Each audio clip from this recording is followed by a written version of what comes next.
From the Foundation Studio right here on Biloxi's Back Bay, I want to welcome you to Super Talk Outdoors, where we celebrate every single Monday at lunchtime the world-class outdoors of the state of Mississippi, because we are the capital of the outdoors in America. I want to thank you for joining us on the powerful Super Talk Mississippi Radio Network, or on Super Talk TV at C Spire TV, or you might be watching the show on YouTube or Facebook, or listening on your favorite podcast. It's November the 20th. 2023, November the 20th. Can you believe 2023 is about over? It's amazing to me. This year has gone by so quickly. And it is Thanksgiving week in Mississippi, with so many wonderful outdoor traditions playing out before our very eyes. Deer season in full swing, duck season about to open, rain coming. Wow, this is the outdoors in Mississippi. I especially want to thank the title sponsor for Super Talk Outdoors, the Foundation. The formal name is the Foundation for Mississippi Wildlife, Fisheries, and Parks. They're the only outdoor foundation that directly supports the Mississippi Department of Wildlife, Fisheries, and Parks, separate 501(c) from the department. And I'm really thrilled to know now that they support the Mississippi Department of Marine Resources here on the coast. So thrilled to hear that. By the way, as I always say, the views on this show are mine, not those of the foundation. So when it comes to the outdoors and outdoors issues, you can count on me to say what needs to be said. Hey, listen, real quick, I want to tell you that I'm thrilled to see reporters across Mississippi that are focused on hunting and wildlife conservation issues. I'm a former media executive, former newspaper publisher. I can really understand how important it is for that to be part of the public process as it relates to managing wildlife. Caleb Sailors, for example, here at Super Talk Mississippi Media, does a great job of sharing the latest from this show and from the work of the commission for the Department of Wildlife, Fisheries, and Parks. And I especially want to thank Hunter Cloud. He's a reporter for the Daily Leader in Brookhaven. And he's done a really, really good job of covering the commission activities. And he did a story recently about two farmers who urged the Mississippi Department of Wildlife, Fisheries, and Parks Commission to continue supporting waterfowl projects with the duck stamp allocations. Hunter's story about this was really excellent. And so if you're an outdoorsman or an outdoors woman, I think you should care deeply about those who are shining the light on the public process of the commission and other activities in the state. And so if you know a reporter who is covering wildlife issues in the state, let our team at Super Talk know about it. You can be found at Facebook, or you can just call the Super Talk offices in Jackson. But let me know other reporters that are covering the wildlife process. Incidentally, the two farmers that came to speak at the commission meeting this week was the first one was Cameron Dinkins. He's a farmer in Washington County. And the second one was Walt Rambo. He's a farmer in Sunflower and Humphreys counties. I watched the videos, and I just want to tell Cameron and Walt, thank you for going to those meetings. The commission needs to hear more from outdoorsmen. So we'll be posting from this point forward all the commission meetings on the Super Talk Outdoors Facebook page. But I really want to encourage people to pay attention to what goes on at those meetings. And I want to also thank the commissioners of the Commission for Wildlife, Fisheries, and Parks. The work that you do is incredibly important, and we may not always agree with you, but we appreciate the time you put into it, and the work you do is extremely important, and we will honor you and keep the focus on you as we go forward. Now let's shift gears and move over to my good friend, Lake Pickle. You know him from Primos Hunting. He's got a big role in Onyx Hunt, and he's that's an app, and it's a good one. And then he also works with Open Seasons Properties, and he's on the show on a regular basis. Hadn't seen him in a while, so it's good to see you, my friend. How you doing, Lake?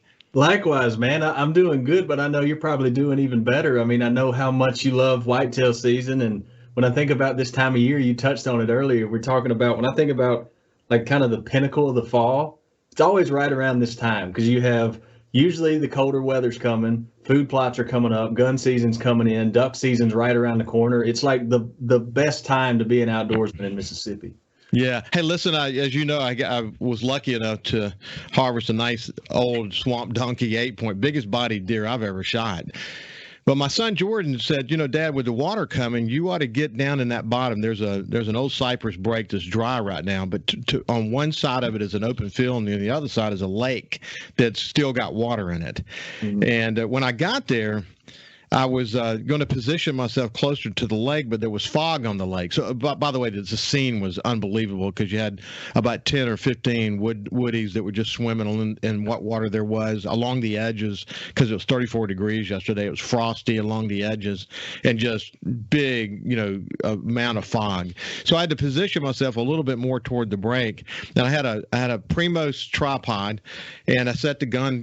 That's what I would actually set the gun on. I leaned the gun against a tree, and I just sat there behind a tree looking upwind from me.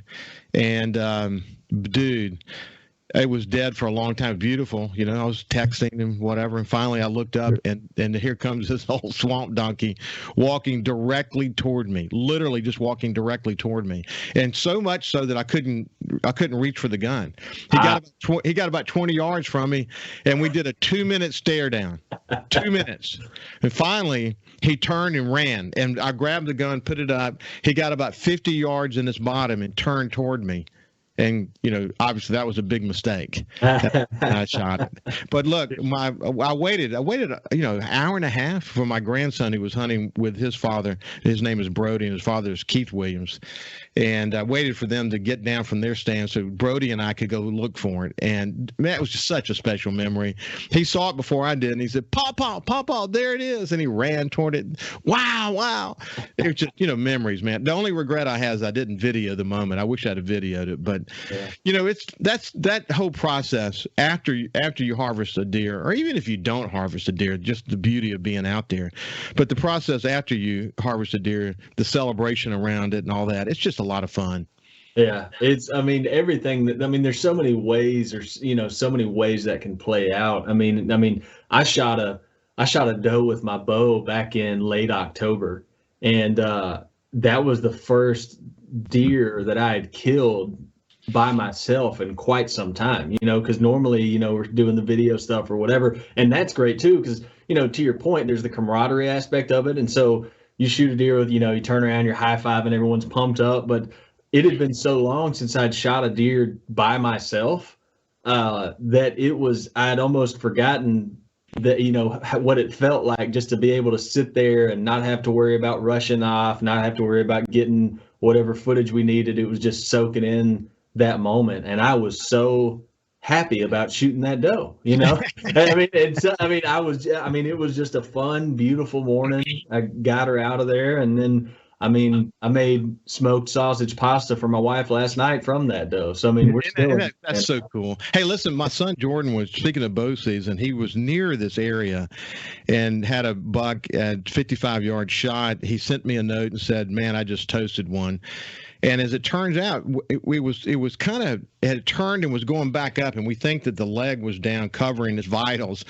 So what happened is the broadhead must have hit bone. It broke the arrow. The broadhead completely broke off. The arrow did not penetrate, and just a few drops of blood. When I saw this deer, I thought it was his deer, and I was about to solve the mystery, but it turned out not to be. But yeah.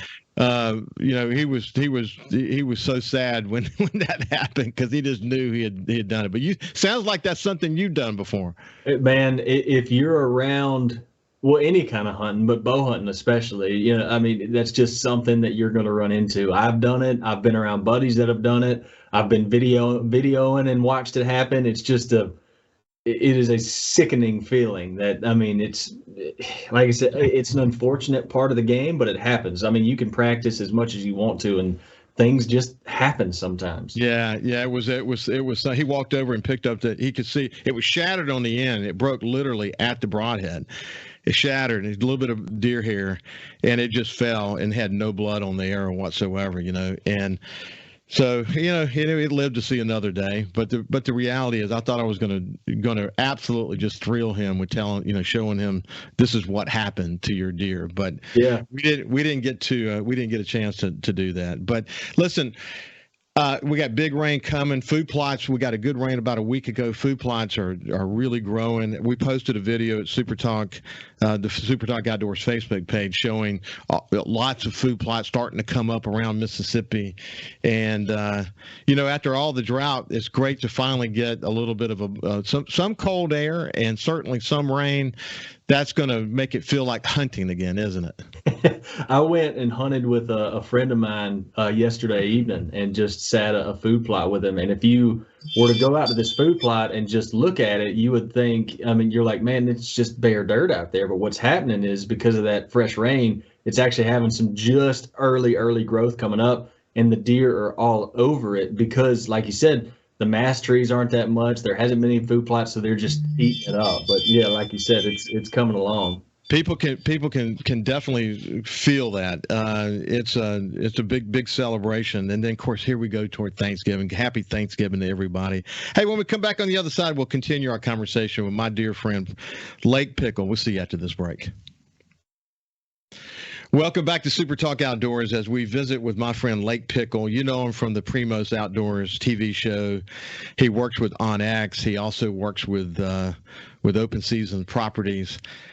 He loves the outdoors, and as it was a very, it's interesting the way it fell on the calendar, because I had Jordan Blissett last week and have Lake this week, just the way it fell on the calendar. But Lake is someone who a lot of folks know, and he's found a way to make a living doing what he loves to do, which is, kind of immersing himself in outdoor activities. In a way, it's a dream, isn't it, Lake?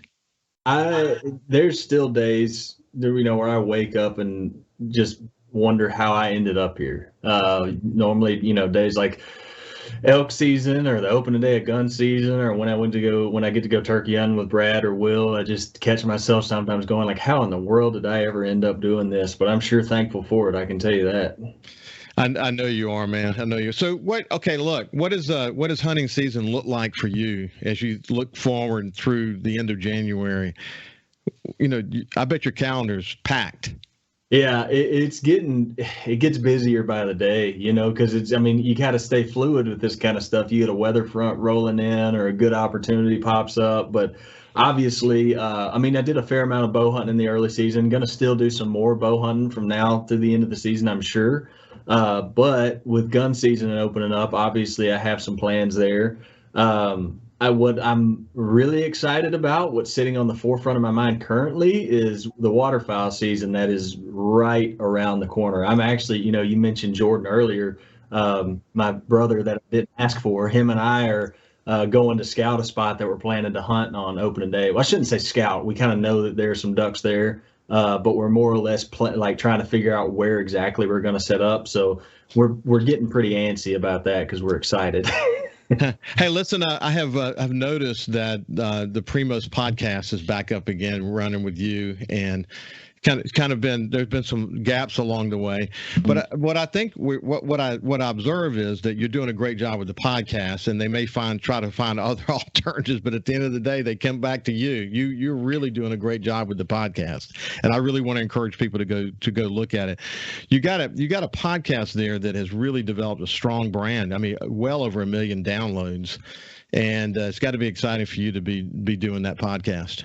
Yeah, we're at 2 million now. We're over 2 million, but we broke 2 million a few months back. And so what's exciting is the one that just came out last week is probably one of the, in recent years at least, it's hard to think back on all of them, but in recent years it's one of the most favorite ones I've ever done. And it's someone that you've had on your show as well. I talked to Anthony Ballard about his study on black bears and all the research he's doing there, and I was thoroughly interested in what he had to say, and we're planning on doing more with him in the future.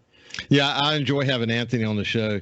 He's an example. One of the reasons this show exists, one of the reasons the foundation sponsors this show, is so that we can celebrate the employees who work at the Department of Wildlife, Fisheries, and Parks. These people that are these scientists and biologists and others that are working behind the scenes. We got one coming on in the second half of the show today.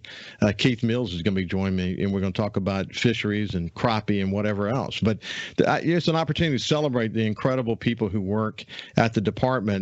And Anthony's work with the black bear it's incredible. You think about, we used to never see black bear. And now we catch them on camera all the time. It's a hell of a success story in Mississippi, what they're doing with black bear. I'm so intrigued by it, and I'm now it kind of worked out, going back to it being a smaller world than we realized. So Anthony, we both went to Mississippi State, studied wildlife, and then so my wife and Anthony's younger sister are still to this day very good friends. And so, Yeah. and I had interviewed Anthony on the show back when he was the nuisance species biologist, and his name came up, and my wife was like, "You know Anthony Ballard?" I'm like, "Yeah, I know," and so it was just kind of one of those things. And so I see Anthony on a more regular basis now, and we're actually, if he'll have me, I'm hoping to get to tag along on some of his where he traps them and collars them and turns them loose. And then in the early spring, this is what I'm most looking forward to, is when he does the den checks, which involves getting to hold like a 2-month-old little baby black bear cub, and like, who in the world wouldn't want to do that? Well, I can tell, it's a breath of fresh air to spend time with you, because I can tell that you just love being in the outdoors, and you're going to soak it all up. And it's the outdoor experience. I spent the last couple of shows just really talking a lot about just the outdoor experience, the storytelling, the camaraderie, as you pointed out just a few minutes ago, the time in the camp together, the counting the blessing moments that you have when you're in outdoors. Man, for people who don't understand hunting, they don't really understand what it's about, do they? So last duck season, when I think about camaraderie, I always lean on duck season, because I am ADD, and so that's one of my weak points in deer hunting. Sometimes I'm fidgety and I like to talk. I was duck hunting with my good friend BC Rogers, and it was a kind of a stale day, little wind, overcast, which if you duck hunt, those are not good conditions. And I think throughout the whole morning, I think we maybe shot 3 ducks, and we were in a very good area. There were a lot of ducks around. It was just a bad weather day, which is super dependent on duck hunting.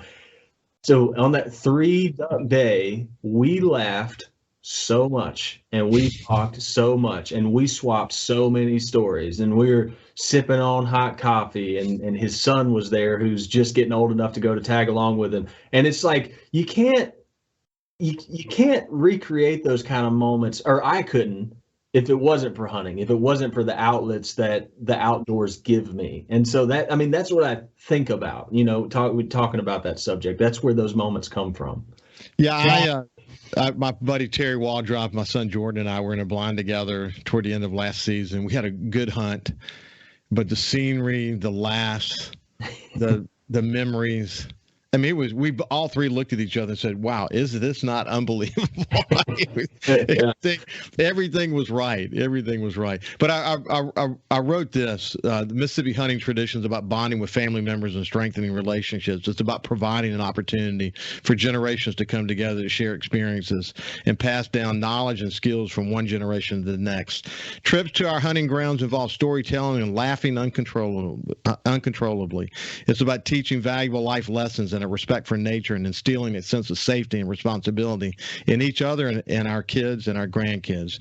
And it's about a year-round appreciation for the outdoor landscapes and deeply understanding how those landscapes defined us. This is hunting. And I didn't say anything in there about shooting an animal. It's, you know what I mean? That is it. I mean, landscapes, man, they literally define us, don't they? Oh yeah, I was talking about, like I said, I was hunting with a friend of mine yesterday, and we didn't see any deer until probably the last half hour of daylight. And my friend Joe, he made the comment. He said, "I'm pretty ADD in every other asset of my life, but for some reason, when I come out here and deer hunt, I can sit out here all day." And I was like, "I get that, man. I understand where you're coming from." Yeah, man, I was ADD too, to be quite honest with you, and made me a pretty good CEO, at the end of the day. But yeah, I tended to be real impatient. But man, I can go sit in the stand. Like Saturday afternoon, I sat in the stand. I had 12 deer around me the whole time I was in the stand. I mean, they were frolicking all around me. And then my buddy Terry went to hunt in that same stand. He had 15 deer.